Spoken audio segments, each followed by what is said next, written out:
Amici, ben ritrovati, eventi al territorio. Quest'oggi torna per roba 47esima mostra del Marrone di Monfenera, edizione light, e siamo in compagnia del nostro carissimo poliedrico, camaleontico amico Manuel Berzolin, che è anche presidente del Proloco. Manuel, ben ritrovato, si riparte.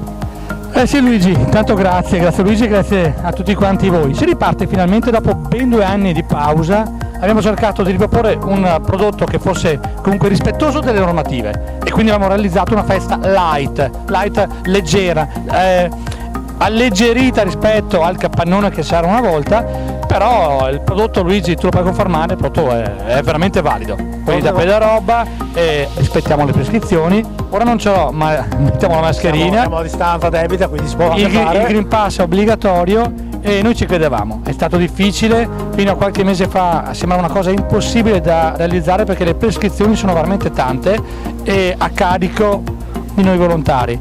Ma il risultato è questo, una bella festa all'aperto con tanta gente felice e finalmente gente felice di riassaporare i marroni rossi del Monfenera.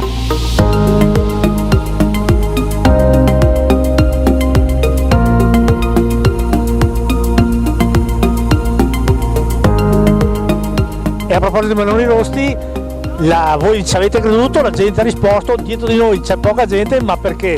Perché sono tutti allo stand, perché hanno appena sfornato il nuovo giro di castagne. Esattamente, sono così felice, c'è la fila allo stand dei marroni rosti, la gente che ci ringrazia, finalmente possiamo tornare a piede roba. Chi vi devo dire? Oggi è 24, la giornata sta andando verso la fine, ma vi aspetto domenica prossima, 31, noi siamo qui volenterosi, noi, intendo noi volontari, venite qui a ringraziare noi e tutti quanti i volontari della Proloco, perché senza il loro fondamentale apporto una festa come questa sarebbe stata come scalare una montagna invalicabile.